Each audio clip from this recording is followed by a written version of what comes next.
Hello दोस्तों, एक बार फिर से आप सभी का आपके अपने यूट्यूब चैनल सृष्टि कैरियर मोड में पुनः स्वागत है। दोस्तों, आज का जो हमारा टॉपिक होगा सामान्य ज्ञान से संबंधित महत्वपूर्ण प्रश्न, जो कि आपकी एसएससी, ग्रुप डी और एनटीपीसी की परीक्षा के लिए हेल्पफुल होगा। तो चलिए दोस्तों, स्टार्ट करते हैं आज का सेशन और आज आते हैं आज के सेशन के पहले प्रश्न पे। पहला प्रश्न कहता है दोस्तों, सिंधु घाटी सभ्यता का सबसे महत्वपूर्ण लक्षण क्या था। आपको ये बताना है कि सिंधु घाटी सभ्यता का सबसे महत्वपूर्ण लक्षण क्या था। तो वो था पक्की ईंट से बनी इमारतें। ठीक है, जो सिंधु घाटी सभ्यता की सबसे महत्वपूर्ण लक्षण था वो था पक्की ईंट से बनी इमारतें। ऑप्शन ए आपका राइट उत्तर होगा। चलिए देखते हैं अगले प्रश्न को। अगला प्रश्न कहता है, रामकृष्ण मठ के संस्थापक थे। तो रामकृष्ण मठ के संस्थापक कौन थे? वो थे विवेकानंद जी। ठीक है, ऑप्शन बी इसका राइट उत्तर होगा। चलिए अगले प्रश्न की तरफ। अगला प्रश्न कहता है, मुगल लोग कौन थे। आपको ये बताना है कि जो मुगल लोग थे वो कौन थे। तो मुगल लोग थे दोस्तों छंगताई तुर्की। ठीक है, तो छंगताई तुर्की मुगल लोग थे। कौन थे वो? छंगताई तुर्की। ऑप्शन डी इसका राइट उत्तर होगा। चलिए नेक्स्ट प्रश्न की तरफ। नेक्स्ट प्रश्न कहता है, सिंधु घाटी के लोग परिचित नहीं थे। आपको ये बताना है कि जो सिंधु घाटी सभ्यता के लोग थे वो किस चीज़ से परिचित नहीं थे। तो तांबे से परिचित थे, चांदी से भी परिचित थे, पत्थर से भी परिचित थे, बट क्या है वो लोहा से परिचित नहीं थे। ठीक है, ये प्रश्न पूछा जाता है अक्सर एग्जाम में और आपको याद रखना है कि जो सिंधु घाटी के लोग परिचित नहीं थे वो किससे नहीं परिचित थे? तो लोहा से। ठीक है, यहाँ के जो लोग थे दोस्तों वो लोहा से बिल्कुल से परिचित नहीं थे, या ऐसे कह लीजिए कि वहाँ के जो लोग थे लोहे का इस्तेमाल नहीं करते थे, क्योंकि लोहे के बारे में उनको जानकारी नहीं थी। ठीक है, चलिए हम लोग देखते हैं नेक्स्ट प्रश्न को। नेक्स्ट प्रश्न कहता है, मीरा क्या है। तो आपको ये बताना है कि मीरा क्या है। तो जो मीरा है दोस्तों वो एक सुपर कंप्यूटर है। ठीक है, ऑप्शन ए आपका राइट उत्तर होगा। चलिए देखते हैं हम लोग अगले प्रश्न को। अगला प्रश्न कहता है, उत्तर प्रदेश में भांवर की तंग पट्टी कहाँ पाई जाती है। उत्तर प्रदेश में भांवर की तंग पट्टी कहाँ पाई जाती है? तो वो पाई जाती है कंकरीले क्षेत्र में। ठीक है, जो कंकरीला क्षेत्र होता है उत्तर प्रदेश में दोस्तों, वहीं पे भांवर की तंग पट्टी पाई जाती है। ठीक है, तो ऑप्शन सी इसका राइट उत्तर होगा और आपको याद भी रखना है। चलिए देखते हैं अगले प्रश्न को। अगला प्रश्न कहता है, निम्नलिखित में से पूना समझौता किसके बीच हुआ था। तो जो पूना समझौता हुआ था दोस्तों वो हुआ था महात्मा गांधी और भीमराव अंबेडकर के बीच। तो महात्मा गांधी और भीमराव अंबेडकर ऑप्शन बी में है, ऑप्शन बी आपका राइट उत्तर होगा। ठीक है, चलिए अगले प्रश्न की तरफ देखते हैं। अगला प्रश्न कहता है, पृथ्वी के ऊपर जो ओजोन मंडल है वह किस वायुमंडल परत में है। आपको ये बताना है कि पृथ्वी के ऊपर जो ओजोन मंडल है वो किस वायुमंडल परत में है। तो वो है दोस्तों समताप मंडल में। ठीक है, ऑप्शन बी आपका राइट उत्तर होगा। चलिए नेक्स्ट प्रश्न को देखते हैं हम लोग। नेक्स्ट प्रश्न कहता है, वित्त आयोग अपनी सिफारिशें किसे सौंपता है। जो वित्त आयोग होता है दोस्तों वो अपनी सारी सिफारिशें किसे सौंपता है? वो सौंपता है राष्ट्रपति को। ऑप्शन डी इसका राइट उत्तर होगा। चलिए देखते हैं नेक्स्ट प्रश्न को। नेक्स्ट कहता है, लाल मिट्टी सामान्यतः निम्नलिखित में से किन राज्यों में पाई जाती है। जो लाल मिट्टी है दोस्तों आपको बताना है कि लाल मिट्टी सामान्यतः निम्नलिखित में से किन राज्यों में पाई जाती है। तो जो लाल मिट्टी है वो सबसे ज़्यादा पाई जाती है दोस्तों तमिलनाडु और आंध्र प्रदेश में। तमिलनाडु और आंध्र प्रदेश ऑप्शन डी में है, तो ऑप्शन डी आपका राइट उत्तर होगा। चलिए देखते हैं नेक्स्ट प्रश्न को। नेक्स्ट प्रश्न कहता है, गुलिवर्स ट्रैवल्स के लेखक कौन हैं। गुलिवर्स ट्रैवल्स के लेखक कौन है? ठीक है, तो गुलिवर्स ट्रैवल्स के जो लेखक हैं दोस्तों वो हैं जोनाथन स्विफ्ट। ठीक है, जोनाथन स्विफ्ट जी गुलिवर्स ट्रैवल्स के लेखक हैं, तो ऑप्शन ए आपका राइट उत्तर होगा। चलिए देखते हैं अगले प्रश्न को। अगला प्रश्न कहता है, रिजर्व बैंक ऑफ इंडिया कब राज्य स्वामित्व का संस्थान बना। आपको ये बताना है कि रिजर्व बैंक ऑफ इंडिया जो है, आप सभी लोग रिजर्व बैंक ऑफ इंडिया को जानते होंगे, तो रिजर्व बैंक ऑफ इंडिया कब राज्य स्वामित्व का संस्थान बना। तो वो बना था दोस्तों 1949 में। ऑप्शन डी इसका राइट उत्तर होगा। चलिए नेक्स्ट को देखते हैं हम लोग। नेक्स्ट प्रश्न कहता है, सत्यमेव जयते किस ग्रंथ से लिया गया है। सत्यमेव जयते का नाम तो आप जरूर से जरूर सुने होंगे। तो यही सत्यमेव जयते जो शब्द है दोस्तों, तो सत्यमेव जयते जो शब्द है उसको आपको बताना है कि किस ग्रंथ से लिया गया है। तो लिया गया है मुंडकोपनिषद से। ऑप्शन बी आपका राइट उत्तर होगा। चलिए देखते हैं अगले प्रश्न को। अगला प्रश्न कहता है, यूरोप के किस देश को मध्यरात्रि का सूर्य का देश भी कहा जाता है।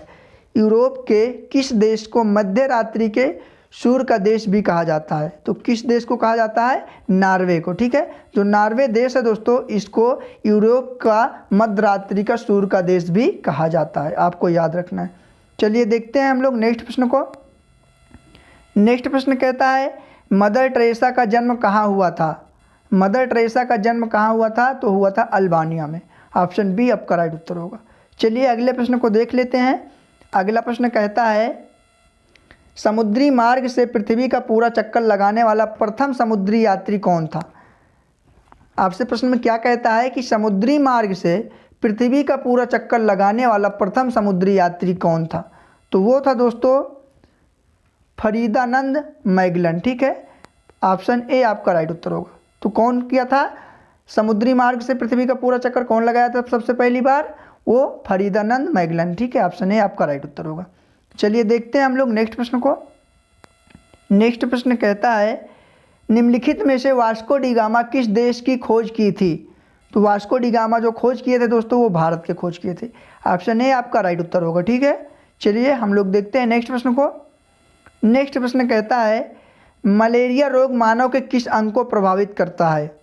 मलेरिया रोग मानव के किस अंग को प्रभावित करता है? तो वो करता है तिल्ली को। ठीक है, तिल्ली को हम लोग पीलिया भी बोल देते हैं। तो इसी तिल्ली या पीलिया को जब मलेरिया रोग हो जाता है मनुष्य में, तो यही अंग प्रभावित हो जाता है। ठीक है, तो ऑप्शन सी आपका राइट उत्तर होगा।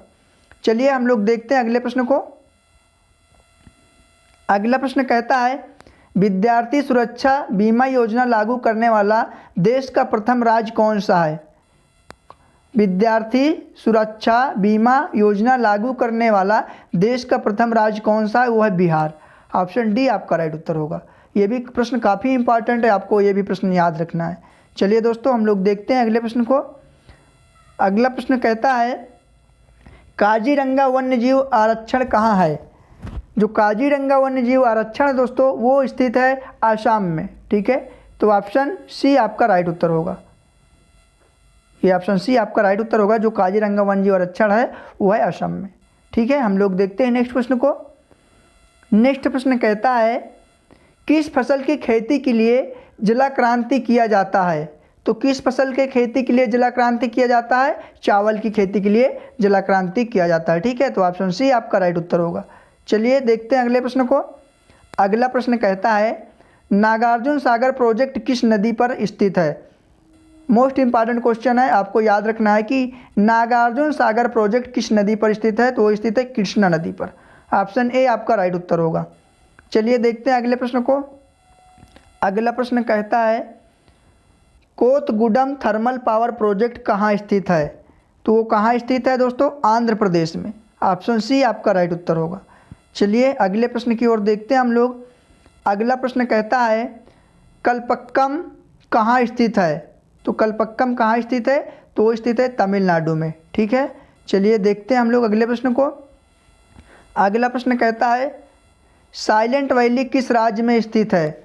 साइलेंट वैली, कभी कभी साइलेंट वैली ना करके शांत घाटी कह दिया जाता है, तो दोनों का मतलब एक ही होता है, आपको याद रखना है।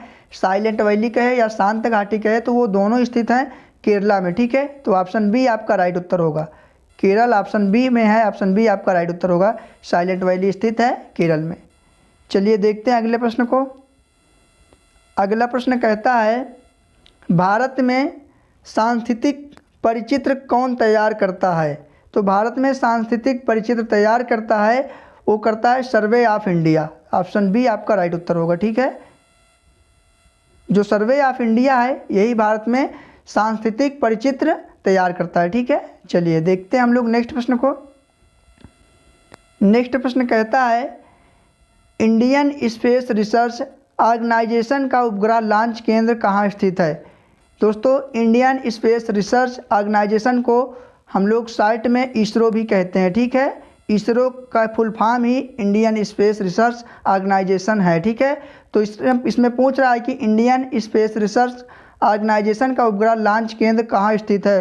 तो स्थित है श्रीहरिकोटा में। ठीक है, ऑप्शन डी आपका राइट उत्तर होगा। चलिए देखते हैं हम लोग नेक्स्ट प्रश्न को। नेक्स्ट प्रश्न कहता है उत्तर प्रदेश राज्य का आकार कैसा है? आपको ये बताना है कि जो उत्तर प्रदेश राज्य है उसका आकार कैसा है? तो उसका आकार है दोस्तों लंबवत। ऑप्शन ए आपका राइट उत्तर होगा। चलिए देखते हैं अगले प्रश्न को। अगला प्रश्न कहता है निम्नलिखित में से फूल की कली से किस मसाले को प्राप्त किया जाता है। आपको यह बताना है कि किस मसाले को फूल की कली से प्राप्त किया जाता है। वो है लौंग। ठीक है दोस्तों, आपने लौंग जरूर से देखा होगा। जो लौंग होती है वो एक प्रकार की कली है। ठीक है, तो ऑप्शन ए आपका राइट उत्तर होगा। चलिए देखते हैं हम लोग नेक्स्ट प्रश्न को। नेक्स्ट प्रश्न कहता है भारत को कितने पिन विभागों में बांटा गया है। भारत को कितने पिन विभागों में बांटा गया है। तो भारत को 8 पिन विभागों में बांटा गया है। ऑप्शन डी आपका राइट उत्तर होगा। तो दोस्तों ये रहे 30 महत्वपूर्ण प्रश्न आपकी रेलवे की परीक्षा, एनटीपीसी की परीक्षा और एसएससी की परीक्षा के दृष्टि से हेल्पफुल होंगे। तो दोस्तों आप सभी लोग कमेंट करके बताइएगा कि वीडियो आपको कैसी लगी है।